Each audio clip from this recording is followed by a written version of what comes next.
seconds and counting.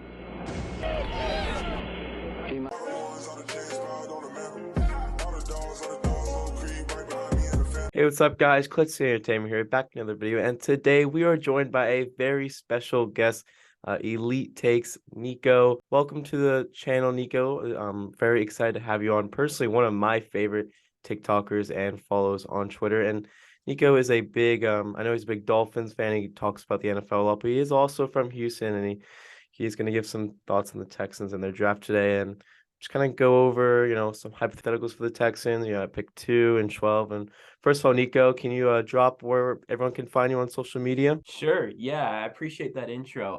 You can find me on TikTok at EliteTakes, and I'm also really active on Twitter. So follow me there, EliteTakes, just with an underscore at the end because someone took the other one. So yeah. Awesome. Well, everyone make sure to go give him a follow. And let's just start it off with pick 2. I know a lot of things have been swirling around the internet. At first Oh, it was man. just so evident that like the Texans, it was going to be between Bryce Young, CJ Stroud, but CJ Stroud's stock has been plummeting. People have been saying the Texans may not take a quarterback. Even the betting odds have Will Levis, the Kentucky quarterback, as the guy that may go number 2. He's the favorite to go number 2 at this point. So, Oh, Nico, what do you think about all of that? And what would you do if you're the Houston Texans at pick 2? Well, I'm pretty shocked, to be honest, that Will Levis came into the picture. I'm not shocked that these two defensive guys, Will Anderson and Tyree Wilson, have become serious considerations, because that was kind of my theory for about a year now. I know I've been talking to Jacob on Twitter about it for a long time, and how a year ago I think my prediction was that Will Anderson would be a Texan. But yeah, I think I don't understand Will Levis at number 2. I can't get on board with it whatsoever. He's my number 4.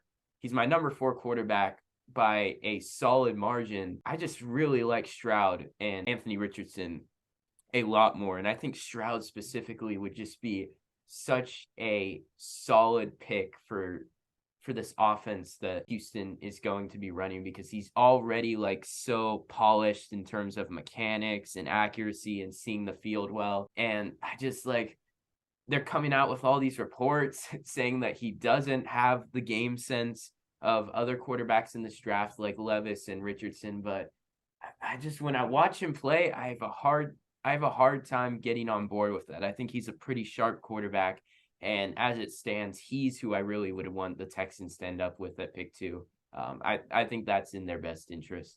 Yeah, I mean, I feel like it just comes down to the fact that it is lying season. I mean, there was, points Yep. last year and people were talking about Kayvon Thibodeau not having like a high motor, but I would watch Oh videos yeah. of Kayvon Thibodeau chasing running backs 30 yards down the field. I'm like, oh, okay. So that's not true Yeah, at right. all. But yeah, it just comes down to that's kind of how things go here. I agree what you said about, he really passes the eye test. He Yeah. outplayed, I guess you could say he outplayed Bryce Young when he played Georgia. He had a Yep. phenomenal performance in that last game, and honestly, it just kind of comes down to how the Texans view the S2 test. I think Nick Caserio said in his press conference that they may not actually value it that much as where other teams kind of do.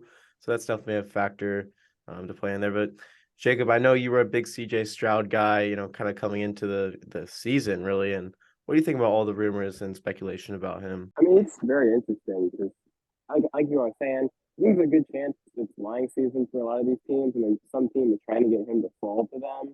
Maybe a team could move up, maybe Atlanta or some team like that, or maybe even Indy. It's just, it feels like there's just no shot that they pick Levis over Stroud to me. And I get scheme fit. Levis played in the Shanahan style offense in college, but he's just not a better quarterback. I don't think.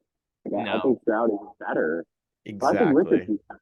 If you're gonna go for a high swing upside guy, I would take the guy that has maybe the best physical tools ever. Yeah, so like I guess you can bet on the traits, but at the end of the day, how can you persuade, I guess maybe the fans here on taking a guy like Levis over Stroud? Not saying the Texans will necessarily take him at 2, but how do you make that more appealing? I guess you would just be betting on sort of the fact that Will Levis had it very difficult in college, and CJ Stroud had it pretty easy, let's be honest. I think CJ Stroud's pass protection was amazing at Ohio State. He was throwing to great receivers, and that's not to knock him because he showed in the Georgia game that he can create when things break down, but it was sort of a consistent struggle for him.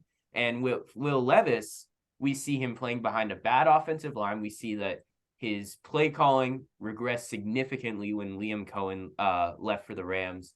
He actually had a pretty good 2021. So I guess if you're trying to make this pick and back it up, you're saying that things are only going to get easier for Will Levis and they're only going to get more difficult with CJ Stroud.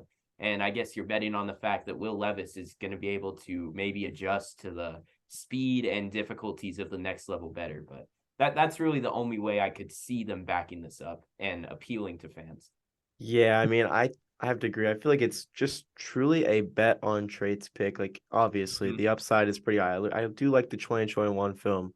I love the way people describe him as a really high character guy, great leader, He's someone a that great you're guy. gonna follow. Yeah, great guy. He does do some weird stuff like put mayo in his coffee and eat bananas. But I mean, overall, the intangibles are kind of off the charts there, as where his stock's been rising, CJ's been dropping. So maybe you're a little bit more maybe people will get a little bit more comfortable. Again, I don't think the Texans should take Levis at 2. It's more of a trade back scenario. I feel like the options at 2 are pretty much set on Stroud, Anderson, trade back, and Tyree Wilson. So but moving on from pick 2, Nico, what are some guys that the Texans should look into at pick 12? Well, I think that the most obvious fit, and especially if we're going on the terms that we are in agreement that they should select CJ Stroud at number 2, I think the most obvious guy is going to be Jackson Smith-Njigba. Absolutely. Absolutely. I mean, that's just a natural fit. Your slot receiver for the next decade.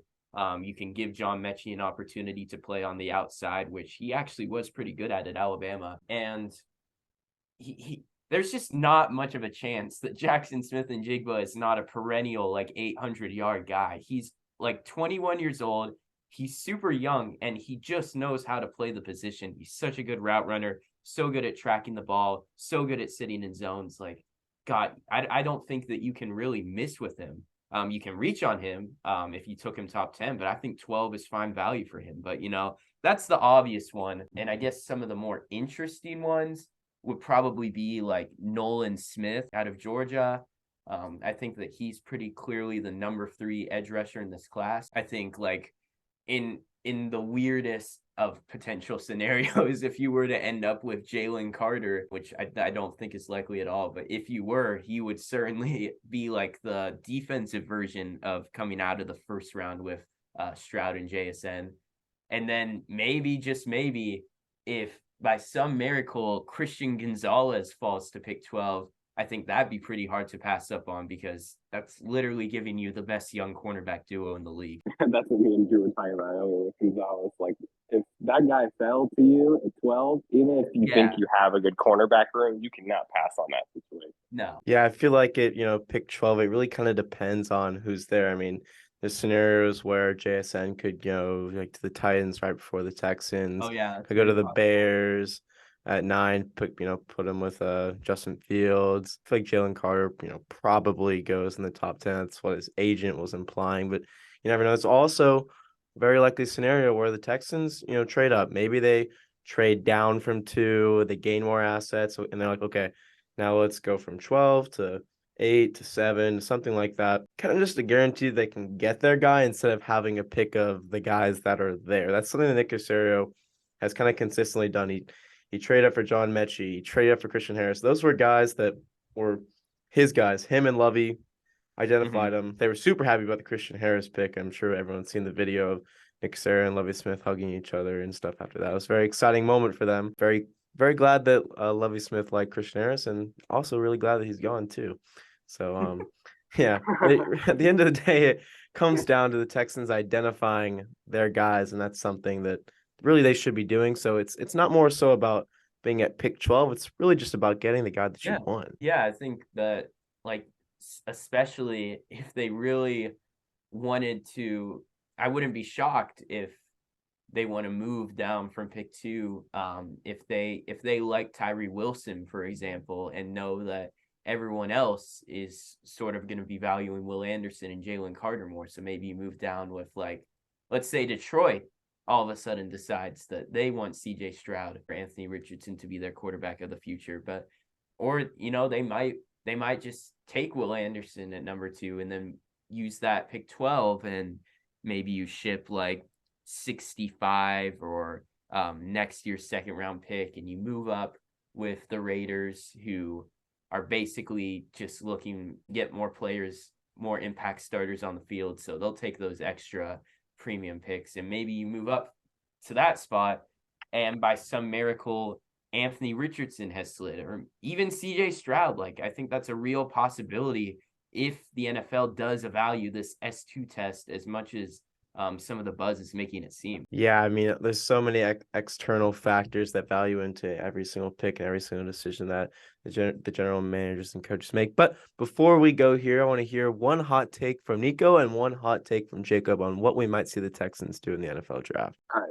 You want to go first, Nico? Sure, I'll go first. I think my hot take is that the Houston Texans might walk out of, I guess, the first 3 picks of the draft with a new cornerback.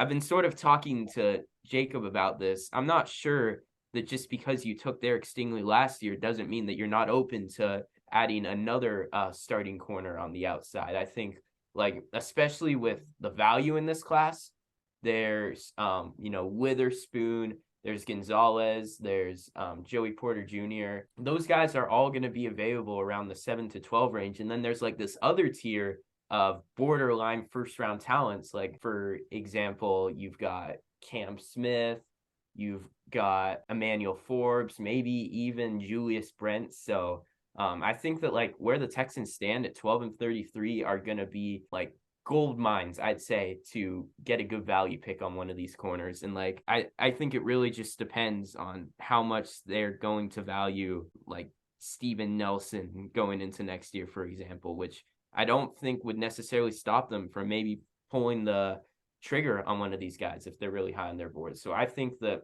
cornerback might be more in play than people think for Houston. Yeah, I think Steven Nelson is definitely getting there in age, and I would really love to have another young cornerback too next to Derek Stingley. And all right, Jacob, what are you gonna go with here? All right, so I've been, Texas fans have been talking about this, and I think a lot of it has to do with a lot of them are UT fans, but I wouldn't be shocked if they took Bijan Robinson at 12. And I'm not a fan of that. I like that. I wouldn't No, be I shocked like if that. it happens. I like that a lot. He's super, super talented. I know that I believe Texans Cap said that Bijan was top 5 on their board, and it's definitely a possibility for the Texans to potentially take Bijan Robinson. But that's going to be it for today's video. Once again, thank you so much, Nico, for coming on. And everyone, drop your hot takes down below and just kind of give us your thoughts on the Texans and the NFL draft. It's coming up so soon, and make sure to tune in to our live stream that we will be having all 3 days here on YouTube at Clutch Entertainment. We'll see y'all next time. Peace.